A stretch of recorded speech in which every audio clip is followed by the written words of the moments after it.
Hello student, आज हम लोग पढ़ रहे हैं क्लास 9th का मैथ सब्जेक्ट है। एनसीईआरटी बुक है, चैप्टर नंबर 1 का तीसरा वीडियो हम लोग आज पढ़ने वाले हैं। आइए सबसे पहले हम इसके बारे में कुछ जानकारी प्राप्त कर लेते हैं। इसके पश्चात प्रश्नावली 1.3 को सॉल्व करेंगे।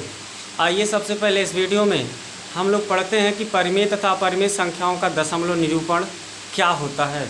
इससे पहले हम लोग परिमेय और अपरिमेय संख्याओं के बारे में पढ़ चुके हैं। एक बार हम फिर आपको परिमेय और अपरिमेय संख्याओं को फिर से रिवीजन में बता देते हैं कि परिमेय संख्या किसे कहते हैं। परिमेय संख्या वे संख्याएं होती हैं जिसे हम P अपान Q के रूप में लिख सकते हैं, लेकिन Q नॉट इक्वल टू 0 तथा P और Q सह-अभाज्य संख्याएं होती हैं। आइए देखते हैं, कोई भी परिमेय संख्या दी गई है तो उसका हमें दशमलव में कैसे बदलते हैं। जैसे 3/5 को दशमलव में बदलना है तो क्या करना है, 5 से 3 में भाग कर देंगे। कितना भाग जाएगा, 3 छोटा भाग नहीं जाएगा, दशमलव बढ़ाएंगे तो 0 बढ़ जाएगा। 5 6 30, कितना हो जाएगा 30, कट गया ना। कितना आया 0.6, यानी हो जाएगा 0.6। इसी तरह से अगर हम भाग दें 7 में, भाग दे रहे हैं 2 से, 7/2 को अगर हमें दशमलव में बदलना है तो 7 में हम भाग देंगे कैसे, 2 से। 2 3 6, 7 में से 6 गए, एक भाग नहीं जाएगा, दशमलव बढ़ाएंगे 0 और 2 पंजे 10, कट गया ना। कितना आया 3.5। कितना आया 3.5। एक और देख लेते हैं, 1/3, इसको इसमें भाग करके देखते हैं कितना आता है। 1 में भाग करना है, 3 से भाग जाएगा नहीं, दशमलव बढ़ाएंगे 0, 3 त्रिका 9, फिर कितना आएगा 1, फिर 1 0 बढ़ाएगा, 3 त्रिका 9, फिर 1 आएगा, फिर 0, 3 त्रिका 9, फिर कितना है।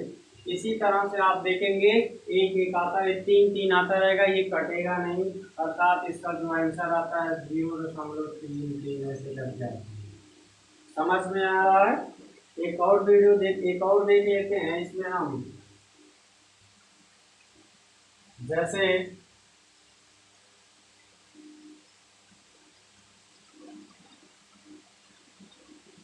भाग दे देते हैं, 7 में भाग देते हैं 3 से, 7 में भाग दे रहे हैं 3 से, तो क्या आ रहा है 3 या कर दे 5, 3 से भाग दे दीजिए, या फिर आप 4 से दे दीजिए, 6 से दे दीजिए, 4 से दे दीजिए।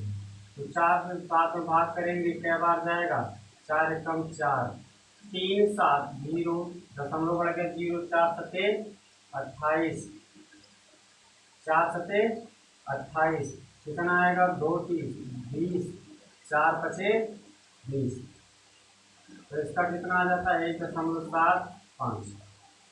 कितना आ जाएगा 1.75। तो हमने देखा, एक और भाग दे के देख लेते हैं हम लोग यहीं पे कि 11 में भाग देते हैं 7 से। 11 में अगर हम 7 से भाग दें तो 7 एकम 7, 4 11 दशमलव 7 पचे 35, 5 40 50, 7 सते 49, 1 10, 7 एकम 7, 3 10 30, 7 चौक 28, 2 30 20, 7 दूनी 14, 14 6 20 7 60। इस तरह से आप देखेंगे इसका मान आता चला जाएगा, ये कटेगा नहीं कभी। तो इसका मान कितना लिख सकते हैं, 1.5 7 1 4 2 डॉट डॉट करके ऐसे आता है। इससे अब हम लोग कुछ निष्कर्ष निकाल रहे हैं। क्या निष्कर्ष है, इसको थोड़ा आप ध्यान से सुनिएगा, क्योंकि जगह नहीं है इसलिए हम इसमें लिख नहीं सकते हैं, बोलेंगे, आप उसको ध्यान से सुनिएगा। अगर आप नहीं सुन पाते हैं तो वीडियो को 2 बार 3 बार देखिएगा, समझ में आ जाएगा आपको। जब आप इसमें भाग किए तो देखिए भाग पूरा पूरा गया और दशमलव केवल एक स्थान तक गया। कहने का मतलब इसमें शेषफल कुछ नहीं बच रहा है। इसमें देखिए शेषफल 1 है, इसमें शेषफल 0 है, इसमें शेषफल बच रहा है। तो इससे ये निष्कर्ष निकलता है, यदि भाग करने पर दशमलव के बाद संख्याएं अनंत तक जाती हैं। देखो डाट डाट करके जाएगा ना अनंत तक, तो इस दशमलव को कौन सा निरूपण बोलते हैं? अशांत निरूपण बोलते हैं, अशांत या अनवसानी अनावर्ती निरूपण बोलते हैं। कैसे? तो क्या होता है अशांत दशमलव या अनावसानी अनावर्ती दशमलव? यानी वह दशमलव संख्या जो अनंत तक जाती है अर्थात नहीं कटती है, उसे हम अशांत दशमलव या अनवसानी अनावर्ती कहते हैं। कैसे इसको पहचानना है? दशमलव के बाद संख्या ऐसे डाट डाट करके लिखी होती है, ये होती है अनंत, इसे बोलते हैं अशांत दशमलव या अनावर्ती। कभी कभी ऐसे अनंत तक ना लिख करके इसको ऐसे लिखेगा 0.3, ऊपर एक बार लगा देगा। इस बार का मतलब होता है जिस भी संख्या के ऊपर ये बार चिन्ह लगा होता है, इसका मतलब वो संख्या अनंत तक रिपीट होती है, और जब संख्या अनंत तक होती है तो उसे अशांत दशमलव अनावसानी अनावर्ती कहते हैं। तो तथा आप यहाँ भी देख लीजिए कि ऐसा भी दशमलव आपको मिला है जिसका शांत निरूपण अर्थात दशमलव के बाद कुछ दशमलव के 1 अंक 2 अंक या 3 अंक के बाद अंक देखो समाप्त हो जाता है, अर्थात इसमें अंकों की संख्या सीमित होती है, ये भी कर सकते हैं। वह दशमलव निरूपण जिसमें अंकों की संख्या फिक्स हो, निश्चित हो, उसे हम कहते हैं शांत दशमलव या अनावसानी आवर्ती, और जिसमें संख्या निश्चित नहीं होती है उसे हम अशांत दशमलव या अनावर्ती कहते हैं। तब आपको शांत और अशांत समझ में आ गया होगा। एक बार फिर से समझिए, यानी ऐसा दशमलव जिसमें अंकों की संख्या दशमलव के बाद या सीधे सीधे या कहीं भी अंकों की संख्या निश्चित हो उसे शांत, जिसमें निश्चित नहीं हो उसे अशांत बोलते हैं। एक क्वेश्चन यहाँ से ऐसे भी पूछा जाता है कि बिना भाग दिए बताइए कि निम्न संख्याओं का प्रसार शांत होगा कि अशांत होगा। कैसे पता करेंगे कि दशमलव निरूपण शांत आएगा कि अशांत? देखते रहिए इस वीडियो में। इसका अगला क्या है देखिए ध्यान से कि यहाँ पे जब हम 5 से भाग किए तो दशमलव देखिए यहाँ पे अंक सीमित आया, केवल 1 अंक आया। 2 से भाग किए तब भी अंक सीमित है। 3 से भाग किए तो अंक सीमित नहीं, अनंत तक आ रहा है। 4 से भाग किए अंक सीमित है। 7 से भाग किए अंक सीमित नहीं है। इससे ये निष्कर्ष निकलता है यदि किसी भी भिन्न का यानी किसी भी परिमेय संख्या का यदि आप हर उसका 2 अथवा 5 हो, किसी भी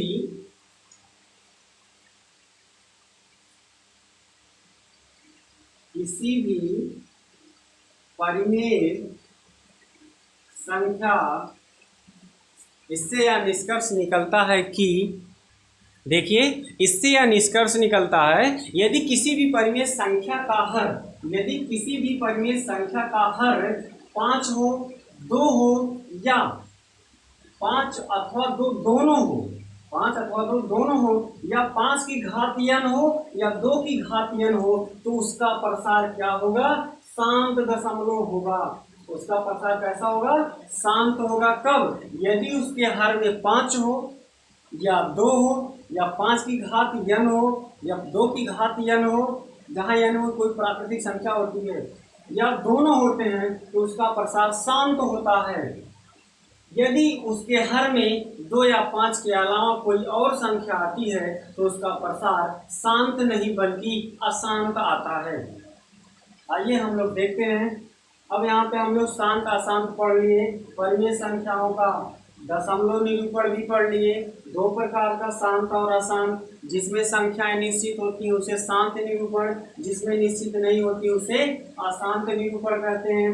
अब बिना भाग दिए हमको कैसे पता करना है कि शांत होगा कि अशांत है? इसके हर का हम फैक्टर करेंगे। हर अगर 2 आए या 5 आए या 2 की घात 5 में आए या 2 की घात या 5 की घात n में आए या 2 की घात n में आए तो शांत होगा। यदि इसके अलावा किसी और में भी आता है तो अशांत होगा। अब आइए हम लोग पढ़ेंगे कि संख्याओं को P/Q के रूप में बदलना। जो भी संख्या दी जाती है इसे हम P/Q के रूप में कैसे बदलते हैं? देखिए दिया है 0.2, 3 5 के ऊपर बार है, इसको P अपान Q के रूप में बदलना है। कैसे बदलेंगे? इस सवाल को हल करने से पहले एक छोटा सा सवाल दूसरा दिखा देते हैं, 2 को गायब कर देते हैं। लिखा क्या है? 0.35। 0. क्या लिखा है? 35 लिखा है। अब क्या करेंगे आप यहाँ पे?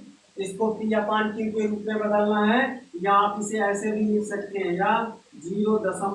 जो जिस संख्या के ऊपर बार लगा होता है वो बार बार रिपीट होता है। 3 5 3 5 3 5 ऐसे ऐसे जाता है अनंत तक।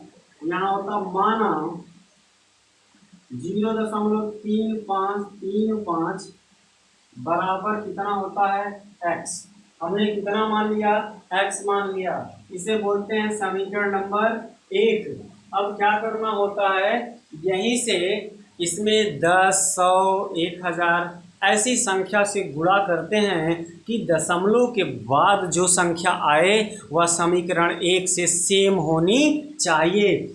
यदि नहीं समझ में आता है तो आप देख लीजिएगा, केवल आपको इतना ध्यान रखना है कि दशमलव के बाद की संख्या सेम होनी चाहिए। और याद रखना है, यदि दशमलव यहाँ पे बार 2 अंक पे लगा है तो 100 से 1 अंक पे लगा है, तो 10 से 3 अंक पे लगा है, तो 1000 से गुणा करना है। लेकिन यदि दशमलव ऐसे आ जाए 0.2 और 3, केवल 3 के ऊपर बार लगा है, तो आप 10 से गुणा नहीं करना है, तो 100 से करना होगा, फिर 1000 से करना होगा।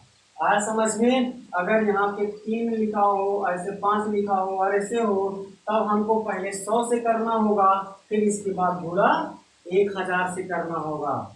आइए इसको हम देखते हैं। हम क्या करेंगे? समीकरण 1 में 100 से गुणा करने पर, कैसे गुणा करने पर? 100 से गुणा करने पर।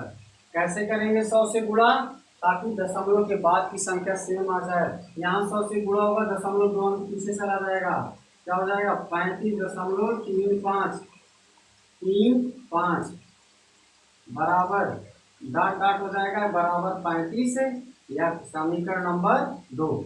100 कहाँ पड़े? यहाँ कितना हो जाएगा? 100 x। अब 1 2 वाला जाता है, 1 वाला कम है। अब समीकरण 2 में से 1 को घटाने पर तो कितना हो जाएगा? 35.35 डॉट डॉट करके x बराबर 100x। फिर दशमलव के नीचे दशमलव 0.35 बराबर x। हमने आपको बताया था कि घटाते, यहाँ गुणा करते समय याद रखना है ये दशमलव के बाद की संख्या सेम होनी चाहिए। अब इसमें से घटाएंगे, यहाँ तो 35 आ जाएगा, लेकिन यहाँ दशमलव 00 आ जाएगा, बराबर यहाँ कितना आएगा? 100 में से 1 x चला जाएगा, 99x। तो 35 बराबर कितना आ जाएगा? 99x। तो x बराबर 35/99, यही आपका आंसर है। तो हमने यहाँ पे ये सीख लिया, किसी भी दशमलव संख्या को उसको P अपान Q के रूप में कैसे बदलेंगे। याद रखना, जिस संख्या के ऊपर बार लगा होगा, 2 अंक पे लगा होगा तो 100 से 1 पे लगा होगा, तो 10 से 3 पे लगा होगा तो 1000 से गुणा करते हैं। लेकिन हमने ये भी बताया था, यदि बार के पहले कोई अंक लिखा हो तो 2 अंक पे बार होगा तो 100 से गुणा कर 1000 से करना होगा, 1 अंक पे बार होगा तो 100 से गुणा करना होगा। आइए इस वीडियो का लास्ट हेडिंग देखते हैं। किन्हीं भी दो अपरिमेय संख्या के बीच अपरिमेय संख्या निकालना। किन्हीं भी 2 अपरिमेय संख्या के बीच क्या निकालना है? अपरिमेय संख्या निकालना है। याद रखना है, किन्हीं भी 2 अपरिमेय संख्याओं के मध्य अनंत अपरिमेय संख्याएं होती हैं। हम यहाँ पे आपको 2 तरीका बताएंगे अपरिमेय संख्या निकालने का। आइए देखते हैं कि वो दोनों तरीके अपरिमेय संख्या निकालने के कौन कौन से हैं। जैसे कह रहा है कि 1/7 और 2/7 के मध्य अपरिमेय संख्या निकालिए। यदि 1/7 बराबर 0.142857, तो कह रहा है यदि 1/7 बराबर 0.142857, इसके ऊपर बार है तो 2/7 का मतलब क्या हो जाएगा? 2 × 0.14 2 8 5 7 बराबर कितना हो जाएगा? 2×7 = 14, 2×5 = 10, 1 = 11, 2×8 = 16, 1 = 17, 2×4 = 5, 2×4 = 8, 2×1 2। यहाँ दशमलव लगा देंगे, ये हो जाएगा। इसके ऊपर 12 लगा देंगे।